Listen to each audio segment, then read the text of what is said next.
Hey y'all, it's Amanda and this is my Texas Zone 8 garden, and today we're in the backyard and I'm going to be trying a couple of different simple fixes to see if I can help with the low water pressure in my drip irrigation.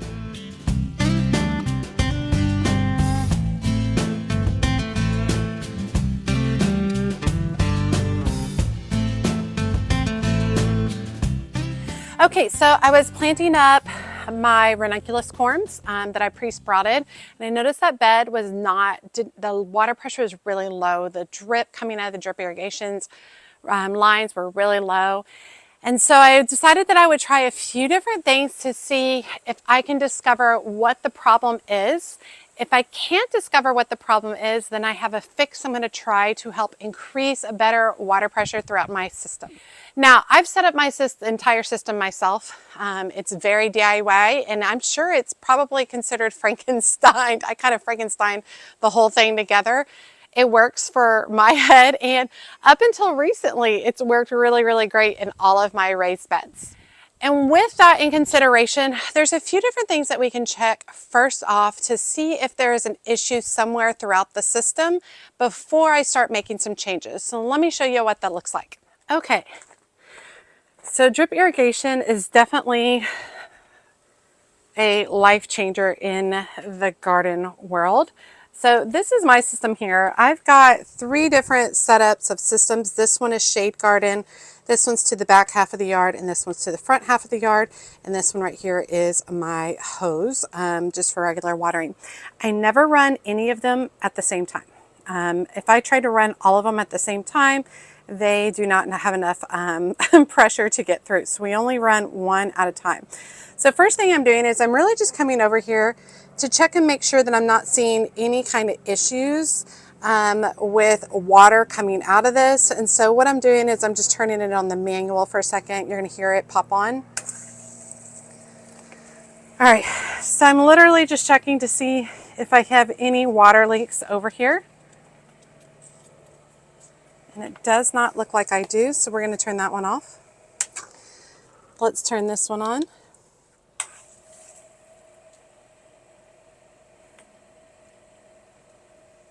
Okay, I don't see any issues here. I do have a pressure regulator here that regulates and keeps a more consistent water pressure through my system. So if you have a drip irrigation system and you don't have that little piece in there, that could help with your water pressure. And then this one. I always get a little bit of leak when it shuts off, but it ends up being fine.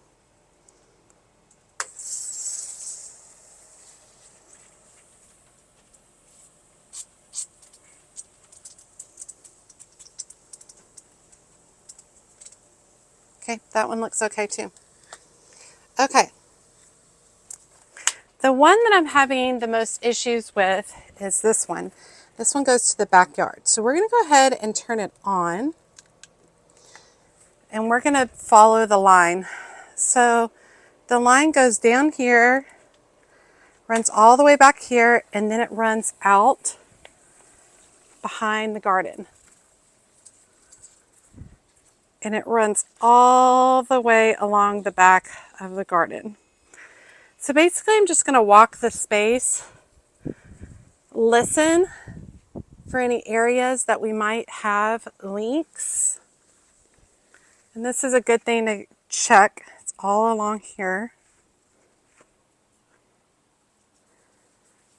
And then it has a line that goes up to each of these troughs. So we're just kind of going along, seeing if we see any dramatic leaking issues, because leaks can definitely cause issues with pressure. Typically you can hear them too, the leaks. That sound you heard earlier was just the pressure. It's just pushing all the water out, all the air out of the system, I mean.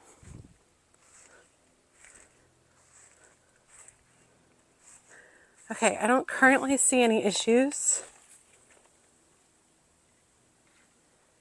I don't really see any water spewing out anywhere either. I do also have a line that comes from Right there, you can see it tees off and it's under the grass all the way over here, and it feeds this system.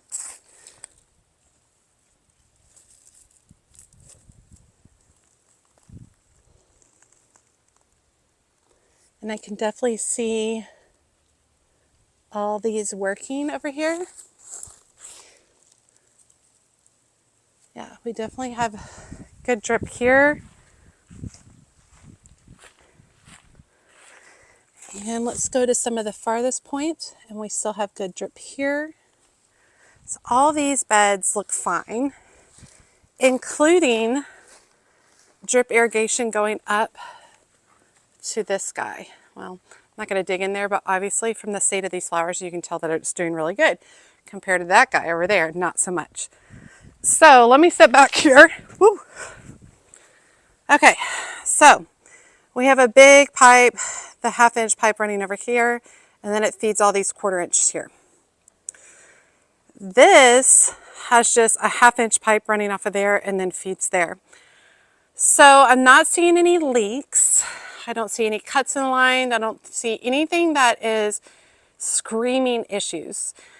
So what I think has happened is over here is these lines are too long. It's too long, 1/4 inch and 1/4 inch lines. Those are the little brown ones.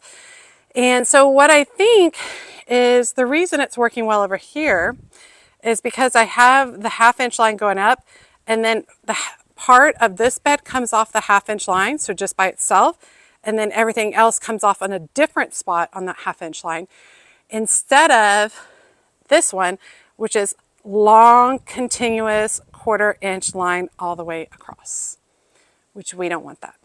So, couple of ideas, or single idea, I should say. I think that I need to run from the back here. I need to run a 1/2-inch line all the way down to the foot of this bed to feed into this bed and to hopefully increase water pressure into these beds. Now, the water pressure for drip lines works so much better when you create a loop, all right? If water pressure just runs one straight line and stops, the water pressure is going to get weaker as the line gets longer. But if you create a loop, so water pressure coming out here, going all the way back around and then coming back in again, it means more consistent water pressure throughout. So I think that's what I need to do with this. This right here is just one big long line and it ends, and it has poor water pressure at the very end of it. So if I bring in a 1/2-inch pipe all the way down here, not only are we feeding these beds from right over there in that corner, right where my finger is, but we'll also be feeding them from there as well, creating a better loop and hopefully creating better water pressure. So that was a lot of verbiage, a lot of words. Let me show you how easy it is to do that. Okay. I want to be very upfront and say when I started drip irrigation, I knew nothing, absolutely nothing. I was scared to death and felt overwhelmed about starting it. And one of my goals for over the winter is to put together just a really comprehensive video that talks about all things starting a drip irrigation system. I've got some other ones, but I'd kind of like to bring it all together, simplify it, because I feel like drip irrigation is a game changer for a gardener. Absolute game changer, especially for someone like me in this particular area in Texas, where it is brutally hot and we are on water restrictions quite frequently. And drip irrigation works really great during those water restrictions because it uses so much less water and puts water just right at the base of your plant, which is great. And a lot of people talk about how expensive it is. I don't use the expensive systems.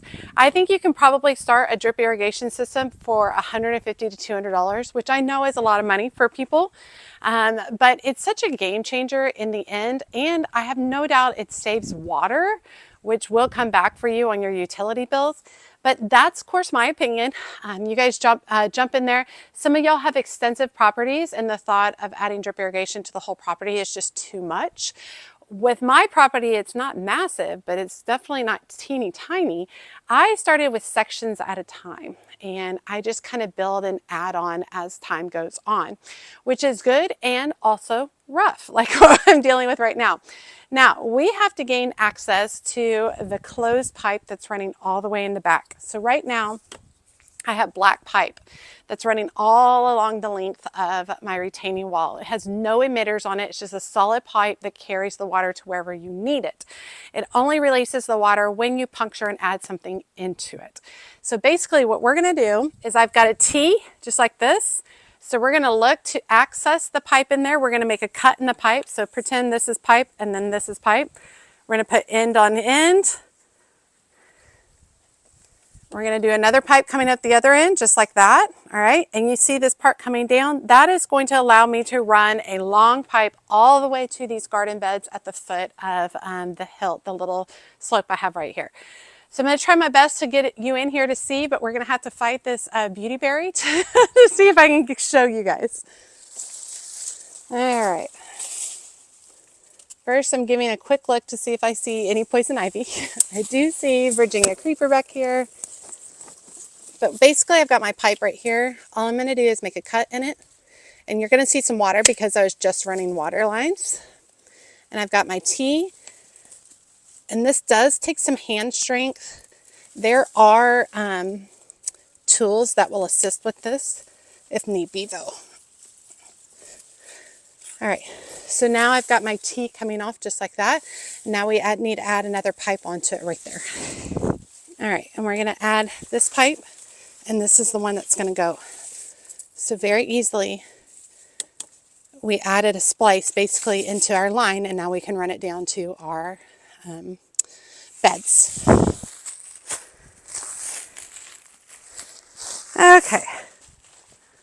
So I've got my line. Make sure I have about enough. That looks good. I always cut a little more than I think I need to start off with, because I can always reduce, but adding on is a little harder. Now, I am trying to pin this down to the earth to start off with, but if I end up being really happy with this solution, I'll end up burying this pipe because it'll just be safer through the lawnmower season.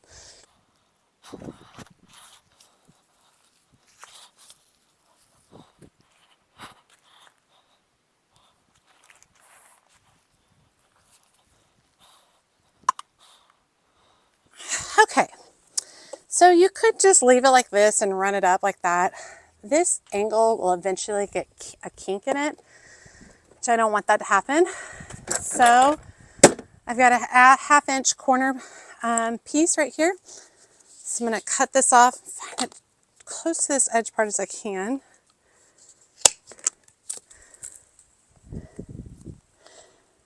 All right.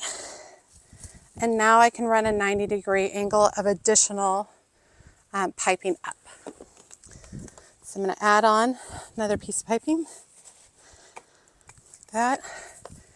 Now I like to let my piping sit in the sun for an hour or so before I start to work with it because it makes things a lot easier. So I'm coming to the top and I'm going to be adding in another of the corner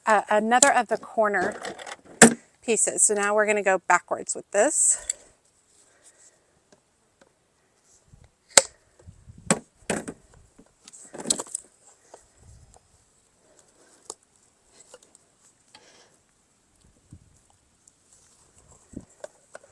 All right, just like that. Now we're going to run some more pipe off of it. We're just basically stair-stepping our way up. And now I can run this all the way across.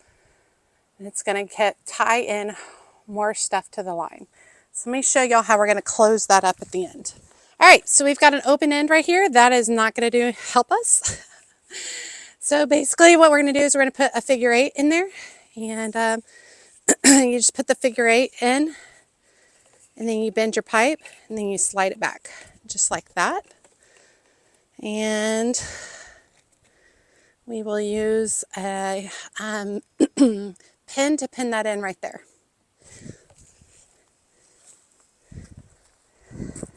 Okay, next we're going to be working with the straight line couplers. And basically the idea is that off this pipe, this right here, the 1/4 inch brown line, probably hard to see from all this stuff. going to split that and I'm going to plug it into this guy.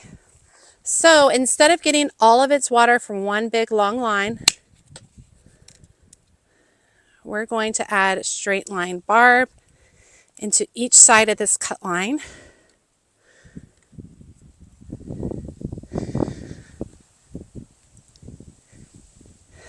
And then we're going to punch in to this black line right here. Let me get a punch tool. I can't find my punch tool, so I'm just going to use the end of a stake, landscape stake. Just don't punch all the way through. You're only punching through one part of the line.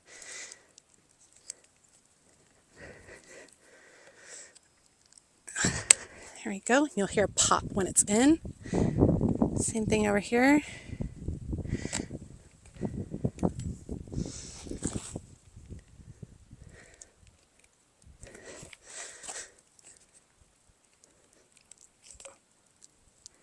There we go. Okay. All right. So theoretically, now we've created all of these lines we're getting from that direction, and now we've created another water source for these. So let's go ahead and turn it on and see if my water pressure is any better.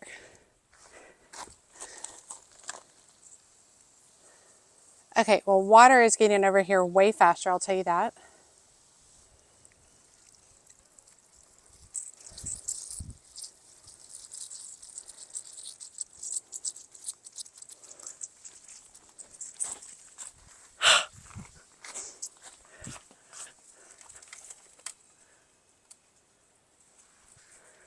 Okay, I wish I had already moved the video. Water is coming up to this urn. None was coming up before I made that adjustment. Yes. Yes. Yay. Okay. That fixed my problem. Water is coming out way better over here. Okay. I'm feeling relieved. Let me show you up close. Okay, the water came over here way faster, and look at that drip rate. Much better. And now we actually have drip working up here too, which it was not before, y'all. That's why this guy looks beautiful, because his drip irrigation is working great, and this guy not so much. Now, we moved some of the water source. We did have everything going over here. We moved some of it over here. So let's make sure that our drip irrigation over here is still okay.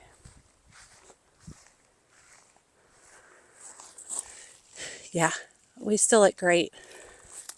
Let me check a few different places, especially these last ones. Yeah, still great. Okay. Yay, we fixed our water pressure problem, y'all. So in the end, I had too long of a length of the 1/4 inch running, and it could not maintain the pressure all the way through that whole thing. So what we ended up doing is we ended up bringing an additional 1/2 inch line all the way down here, and then running it up into the beds and tying our 1/4 inches back into that. So these beds, 1/4 inch lines, are getting water. New source right here, and from their original source right over here in the shade. Original source right there. Okay, so it's actually the next day because I got busy with all the things. And one last thing I need to take care of today is my Foxglove. And I have really messed up on the Foxglove, so this is going to be a can we save the Foxglove? So these are seedlings. They have been in here for months. They should have been potted up easily 6 weeks ago.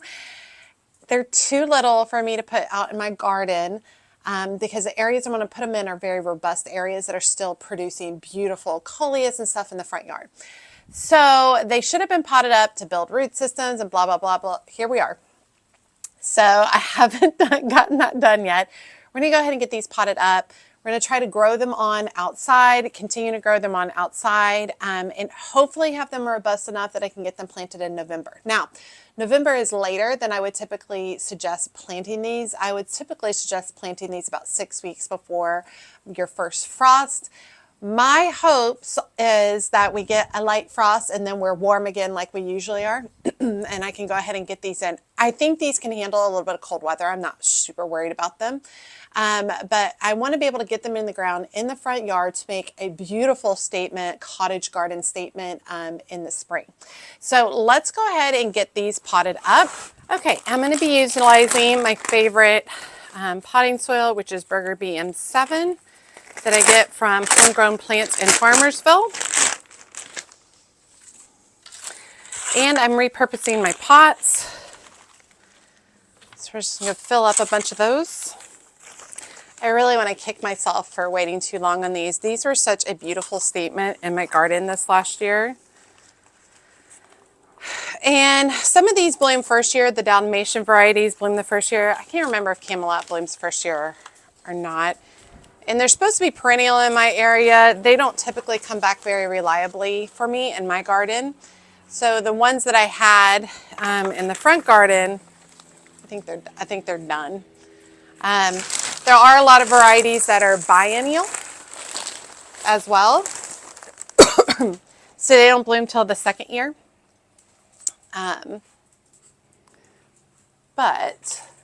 So basically, I'm just going to come in here. Now, quick reminder, Foxglove is poisonous. All the things about it are poisonous. The leaves, the left flowers, the roots, the pollen, all the things. So if you don't feel comfortable with that, you should be very aware and not grow this in your garden.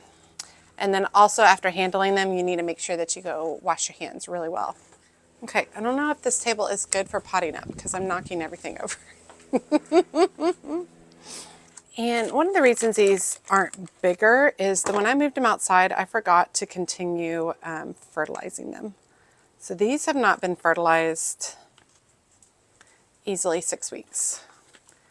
So we will fertilize them, and I'll show you what that looks like after we get them all potted up.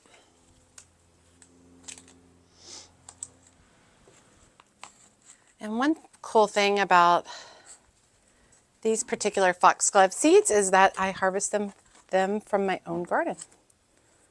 Very cool.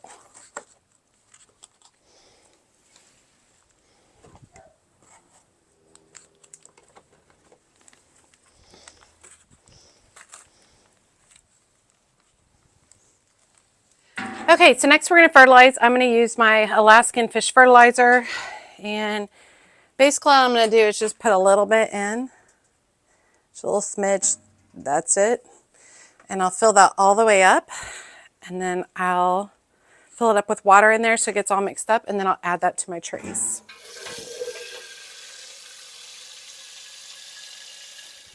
I'm going to move a few of my pansies over here just to clear out some trays. Okay, and then I'll probably just leave these on the table today.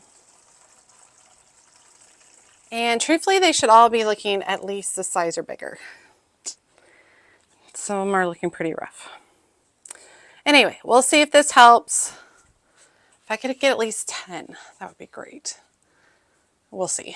These right here are Powwow White coneflowers. And then we have some of the Cool Water or Cool Wave violas. Very pretty. Okay, so that was good. Getting that done. So huge success figuring out the water pressure. Very excited to see the water going up to the urn. That means it has more than restored the water pressure, and I'm feeling really good and confident about that. Also shows me that my system might be getting to its max. So I need to start really paying attention and making sure I'm constantly creating a loop, keeping the water in the system and keeping that water pressure up. So that'll be really important, especially as I continue to work on some of the container areas where I know I'm gonna have to run, drip lines to them. So that'll be some projects coming up in the next few weeks. We're also looking at doing a grow room tour, which a lot of y'all were really excited about. I might do that a little sooner because a lot of people are asking questions about that. Goodness, we still need to do some projects such as staining the entrance to the shade garden. I've been waiting so long for that one, and now the weather is just so much cooler. It shall be so much more pleasant. There's just lots of little projects, not little projects, there's lots of big projects throughout the whole garden. So I'm going to continue working even through the cold weather. So I hope you guys will continue to follow along with me. This is the time of the year where I typically see a lot less views on my video. It's because a lot of my northern friends are done gardening at this point, and it's not as interesting, I think, to them at this point because they're taking their break. I don't typically get to my break time until January, which is ironic because that's when, as a gardening YouTube channel, that's when you're ramping things up in January, which is when you're doing all your seed starting and all that kind of stuff. But I kind of feel like at this point I'm kind of gardening year round, with the exception of like July is really kind of when I don't do a lot of stuff. So anyway, and then also hoping that these these Foxglove over here pull it out. We'll see. I screwed up on those.